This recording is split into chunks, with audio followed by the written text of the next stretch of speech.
abda bisabrihi yanalu ma yurid ala tara ayil alla yasilu ilmuka ila qissati sayyidil karim ibn al karim Yusuf as-Sadiq ibn Yaqub as-Sabur wa ibn Ishaq al-Halim ibn Ibrahim al-Khalil al-awwal alayhi salatu wassalam wa Zulaikha fa innaha ahabbat sayyidina Yusuf nihayat al-hubbi wa huwa yasbir ala makriha wa adiyatiha.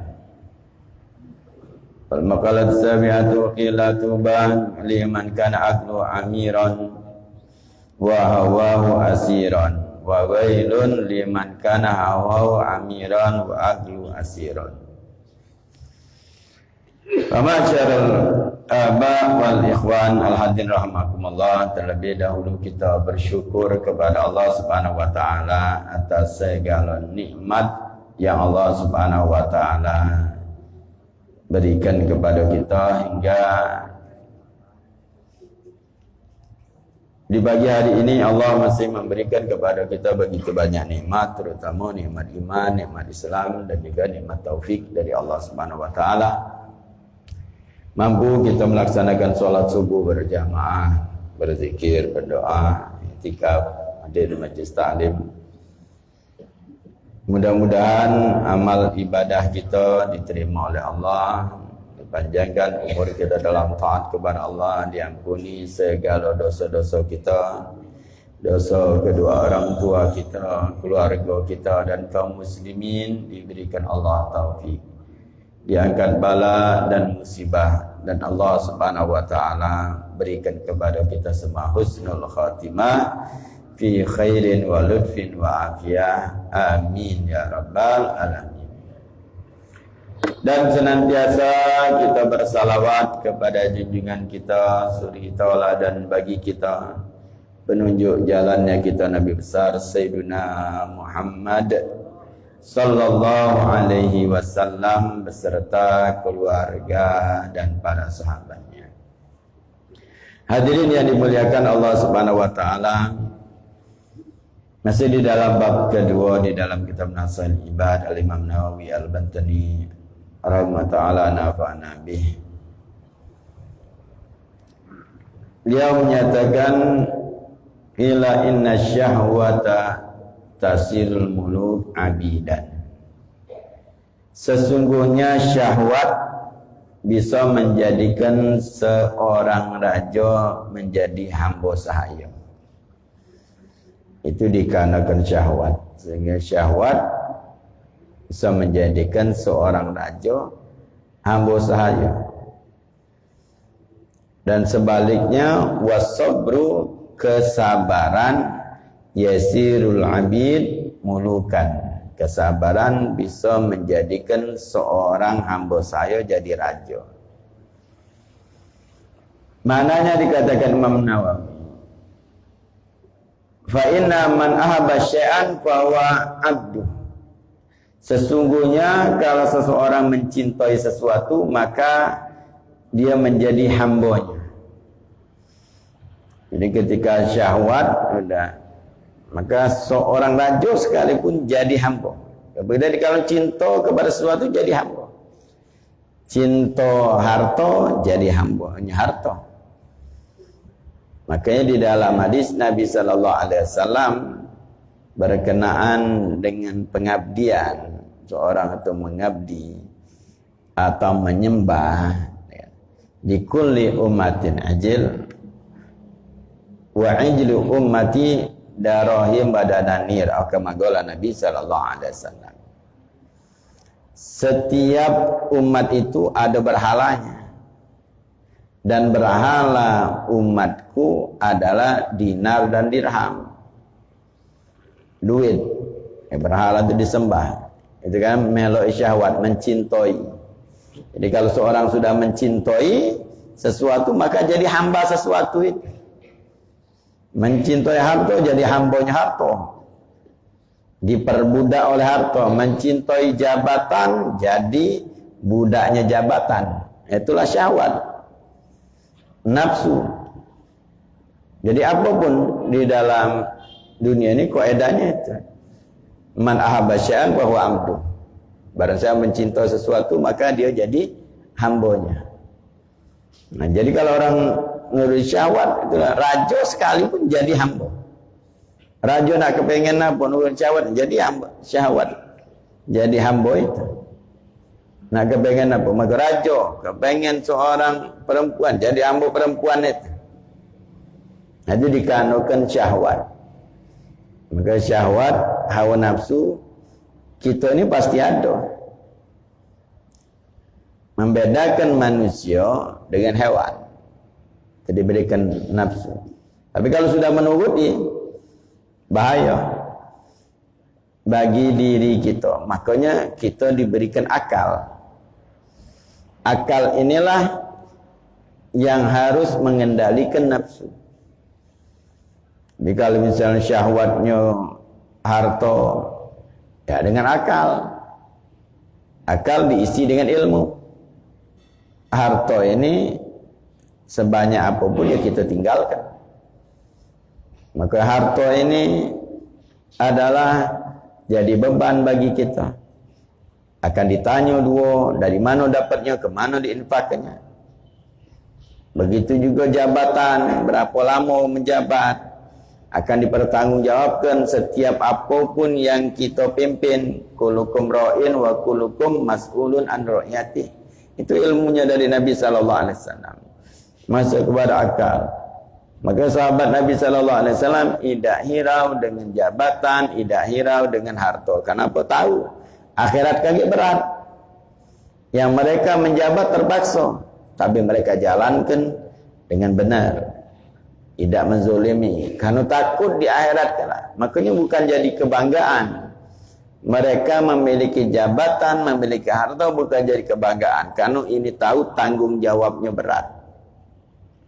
Di akhirat, tanggung jawab di akhirat itu akan dipertanyakan secara detail.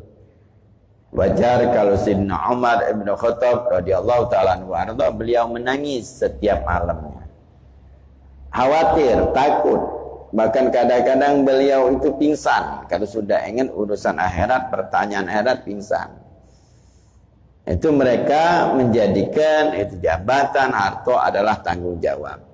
Maka kalau orang yang ikut syahwat nafsunya, kepengen harta, kepengen jabatan, maka dia sekalipun dia raja menjadi seorang hamba, diperbudak oleh jabatan. Berapa banyak orang yang diperbudak oleh jabatan, hidup tidak nikmat lagi. Ayat pikirkan jabatan. Berapa banyak orang yang mencintai harta menjadi budaknya harta.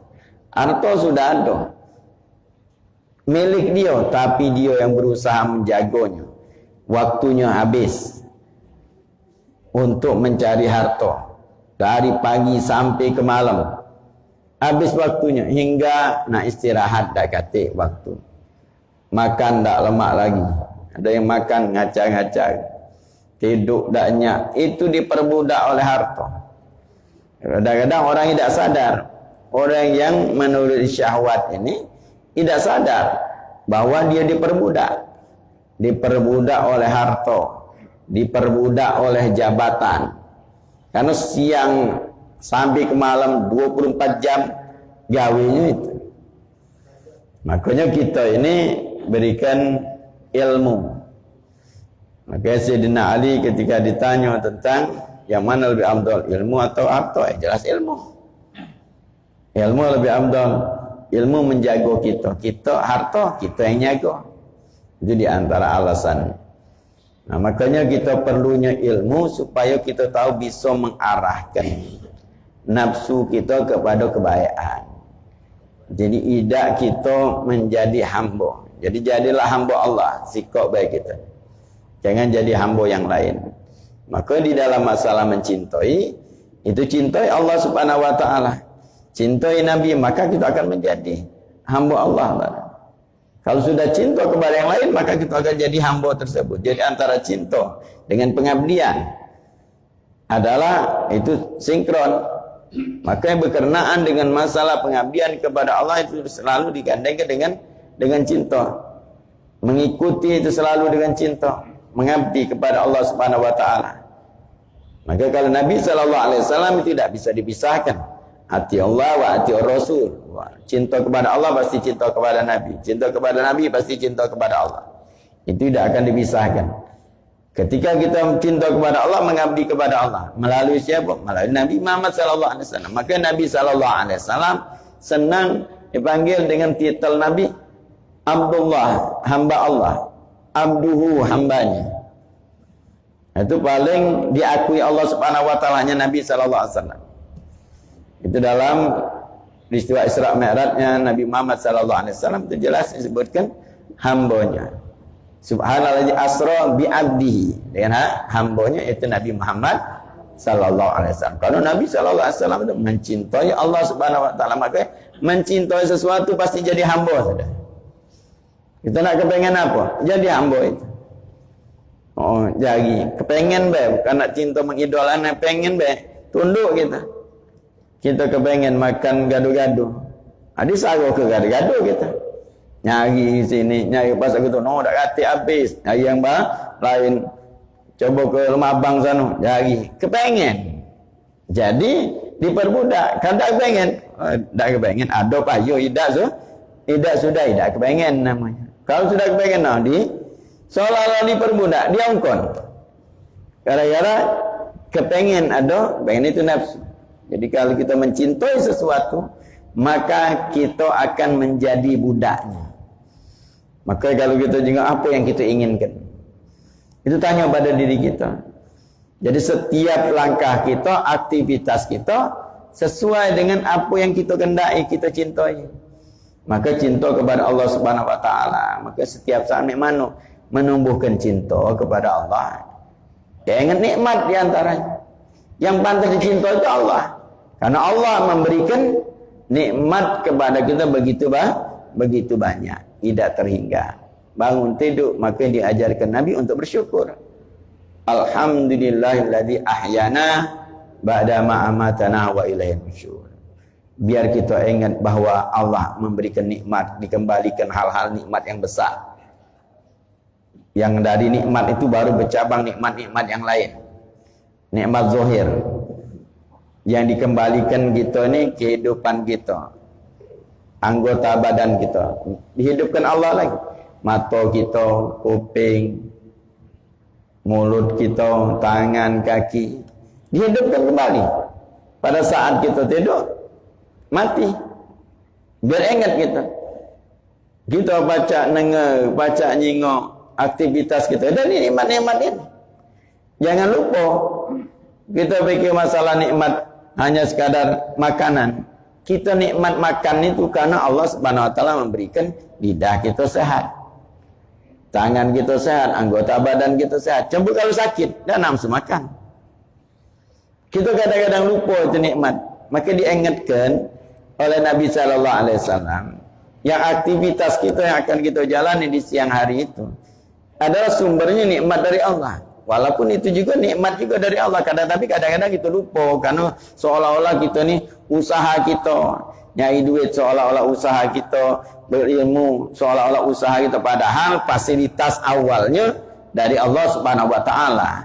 Kita dapat ilmu dari mana? Kalau kita baca nyingok, baca dengar. Kalau kita dah baca nyingok, dah baca dengar, dah baca dapat ilmu. Ini yang ilmu yang masuk. Dari mana kita dapatkan? Dari Allah Subhanahu wa taala berikan.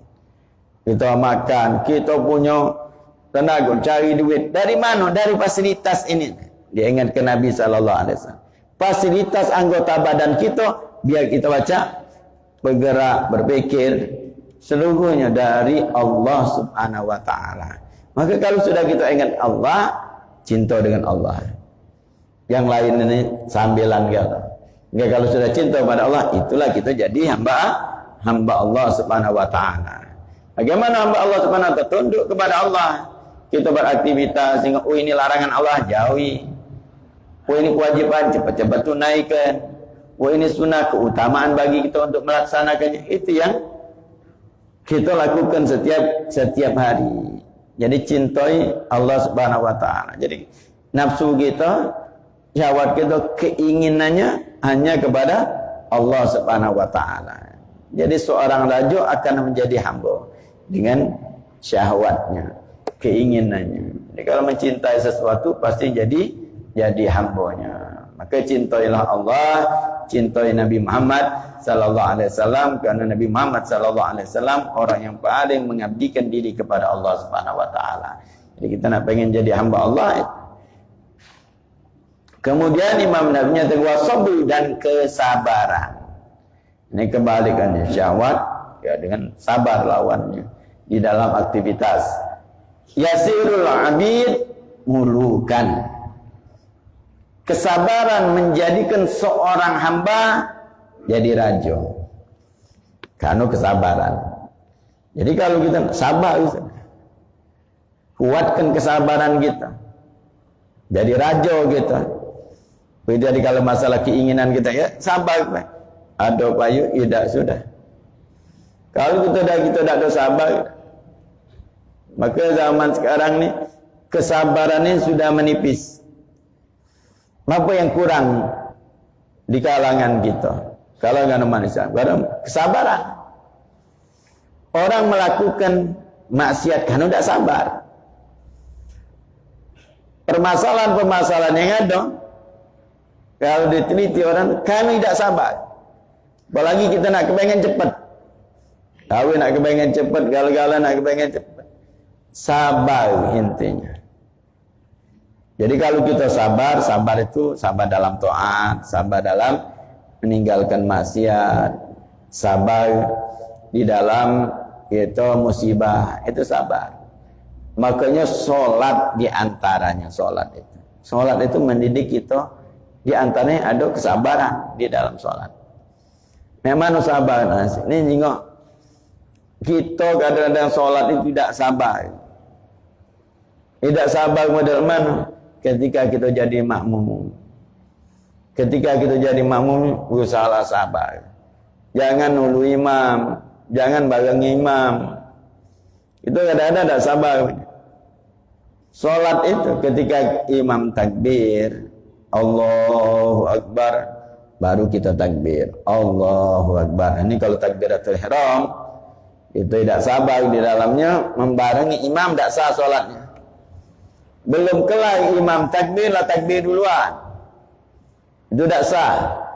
Syarat takbiratul ihram adalah diantaranya takbiratul ihram makmum harus lebih belakang daripada takbiratul ihram imam. Ini kalau takbiratul imam wajib. Kalau yang lainnya sunnah, dianjurkan itu dapat faedah berjamaah, dan inilah melatih kesabaran kita pada saat ruku. Allahu Akbar, imam sudah di ruku, baru bergerak ke ruku. Itu melatih kesabaran kita. Imam i'tidal, sami Allahu liman hamidah, imam tegak, baru bergerak. Nah, terlebih lagi dari i'tidal ke sujud. Nah, ini yang banyak tak sabar. Jatuh imam sujud tu lah laju. Atau imam baru nak takbir, Allahu Akbar melok.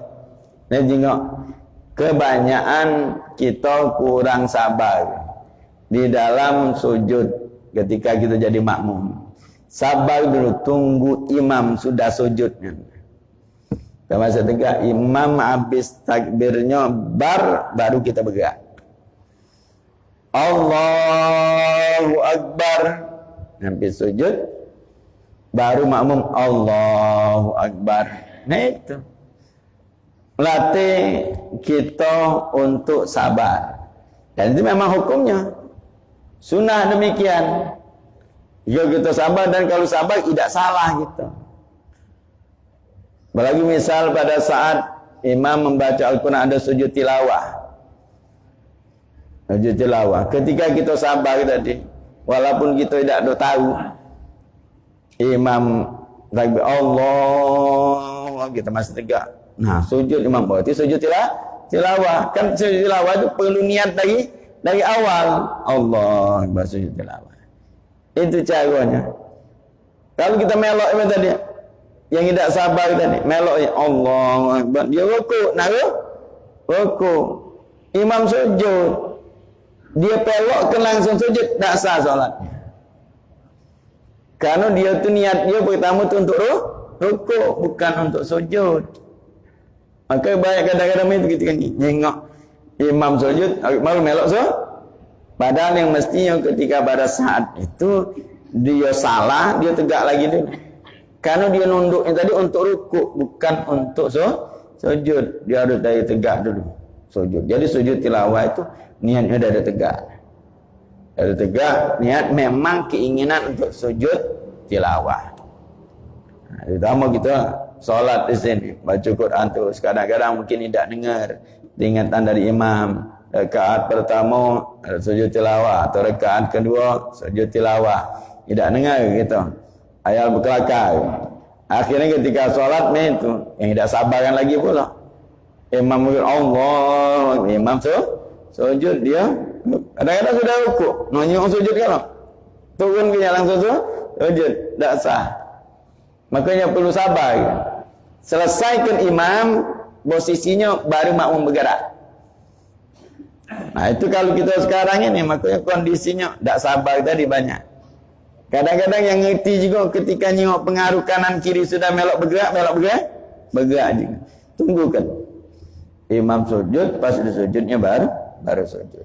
Itu kesabaran, itu sangat penting. Kan kesabarannya itu seorang hamba jadi raja. Di annal abda yasbiru yanalu mayurid. Karena seorang hamba ketika dia sabar, dia akan mendapatkan apa keinginannya. Ala tara ila Yusuf, dikatakan Imam Nawawi, bukankah engkau tidak melihat, itu tidak sampai ke ilmunya kepadamu, sampai kabarnya, itu kisah Sayyidina Al-Karim Ibn Al-Karim Nabi Yusuf As-Siddiq, Ibn Yaqub As-Sabur, Ibn Ishaq Al-Halim, Ibn Ibrahim Al-Khalil. Ibn Karim. Nabi kan? Nabi Yusuf alaihissalam. Bagaimana kisahnya? Kisah dengan Sayyidah Zulaikha. Bagaimana dengan Sayyidah Zulaikha? Cintanya dengan Nabi Yusuf luar biasa. Ada seorang yang mulia. Pembesar. Wah, ini karena syahwat. Akhirnya apa? Jadi ambon terino karena mengikuti syahwatnya. Nabi Yusuf alaihissalam sabar, akhirnya jadi pemimpin, kan sabar dengan Zulaikha mengikuti syahwat. Nabi Yusuf kesabarannya, sabar di dalam hal ini, karena sabar itu tidak akan dia melanggar daripada perintah Allah Subhanahu wa taala, larangan Allah Subhanahu wa taala jauhi. Itu orang yang sabar, itu ciri-cirinya. Sabar itu bukan ucapan. Bukan aku sabar kebaik, bukan ucapan. Sabar itu ada praktek di dalam kehidupan. Sabar itu tidak perlu kita nak diucapkan aku sabar, tidak. Sabar baik tidak. Di dalam kehidupan kita.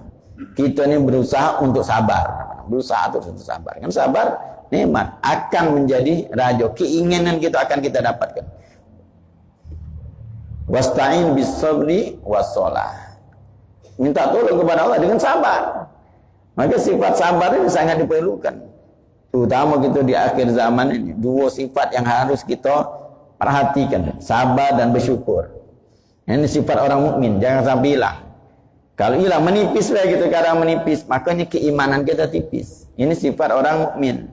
Kesabaran kita kuat, maka berarti kuat keimanan kita.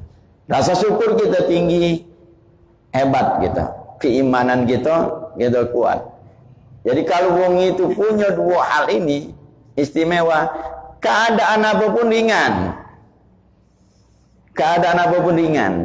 Kesabaran, kuatkan kesabaran.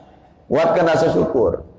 Memang caranya itulah diantaranya kita jengok bagaimana orang-orang yang mendapatkan cobaan yang lebih berat daripada mereka kuat. Pengelatih kesabaran kita. Rasa syukur kita. Dua hal ini, sabar dan syukur ini sinkron. Tak ada orang itu dia sabar tidak bersyukur. Dia kesabar pasti bersyukur. Dia bersyukur pasti sabar. Nah, tinggal bagaimana kita menggunakan dua hal ini. Dua sifat ini. Terus kita bina di dalam diri kita. Maka di awal kita dengan bersyukur, bangun tidur. perjalanan kita ini sabar, syukur. Kalau pada saat kita nikmat, syukur, alhamdulillah. Ini dari Allah Subhanahu wa taala. Ada cobaan, kita bersabar.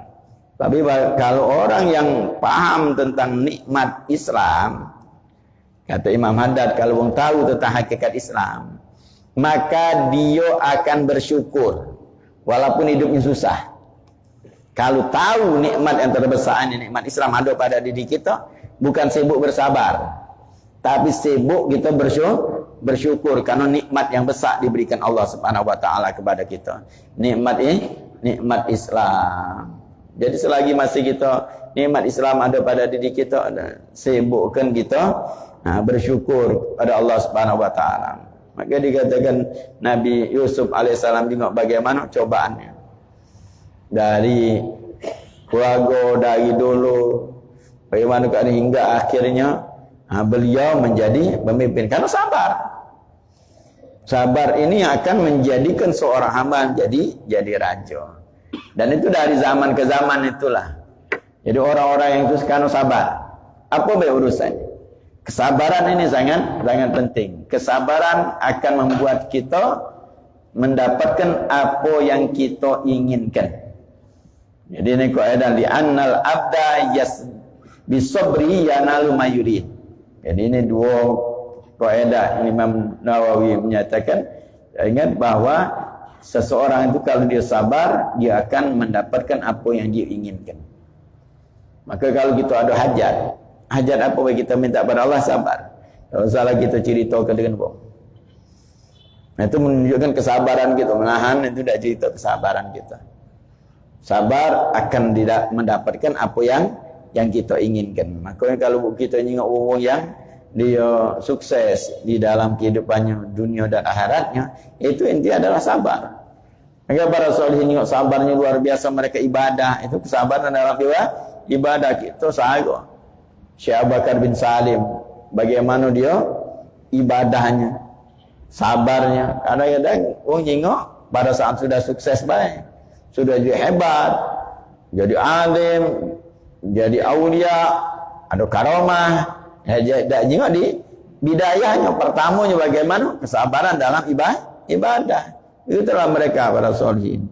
Apapun keadaan mereka itu dasarnya itu sabar. Maka di zaman sekarang bina kesabaran kita.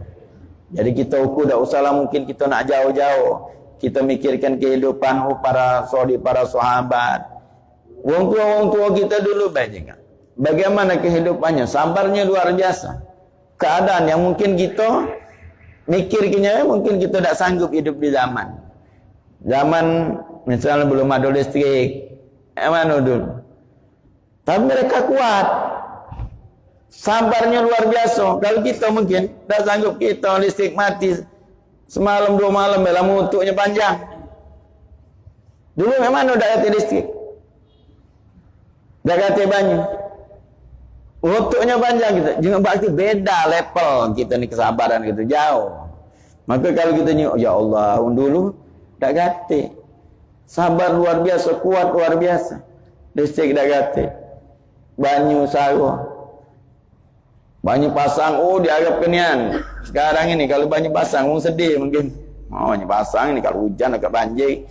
Kalau dulu banyu pasang senang. Percaya yo, banyu ngapa? Lemak, ambek banyu zaman dulu. Karena banyu pasang ni, embok banyu, ngisi drum. Senang luar biasa. Tengok bagaimana beda level kita. Mereka sabarnya luar biasa, syukurnya luar biasa buat kita. Nah, kita ni banyak mengutuknya. Berarti banyak mengutuk itu sabaran kita tu tipis. Imam Haddad 15 tahun sakit, tak tahu. Saking sabar. Keluarganya lagi tak tahu nahan. Hebat hanya pada Allah Subhanahu wa taala. Begitu sabar luar biasa. Kita baru sakit sedikit, baru susah sedikit, mutuknya panjang. Nah, berarti kita kurang sabar. Makanya yang perlu kita bina ni bukan keadaan yang kita nak kita atur dah. Kita nak ngatur keadaan tak baca.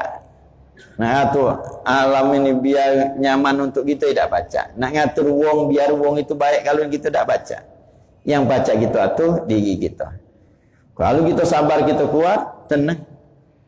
Tidak pengaruh sama sekali. Rasa syukur kita kuat, tenang, tidak pengaruh sama sekali dengan keadaan. Sedikit nikmat kita bersyukur. Cobaan yang besar, tetap sabar. Maka yang perlu kita bina adalah perhatian kita, sifat sabar dan bersyukur di dalam diri kita. Mudah-mudahan Allah Subhanahu wa taala permudah kita untuk membina diri kita menjadi orang yang sabar, untuk mendidik kita menjadi orang yang bersyukur. Mudah-mudahan akal kita yang kita isi dengan ilmu di majlis-majlis ta'lim ini mampu mengendalikan hawa nafsu kita, agar kita tidak terjerumus di dalam kemaksiatan, agar kita tidak terjerumus di dalam kemurkaan Allah Subhanahu wa taala, dan mudah-mudahan Allah Subhanahu wa taala jadikan kita hamba yang taat kepada Allah, yang hanya mengabdi kepada Allah Subhanahu wa taala, hingga pada saat kita menemui ajal kita, Allah Subhanahu wa taala permudah untuk kita mengucapkan la ilaha illallah, diberikan Allah Subhanahu wa taala husnul khatimah fi khairin wa lutfin wa afiyah. Amin ya rabbal alamin.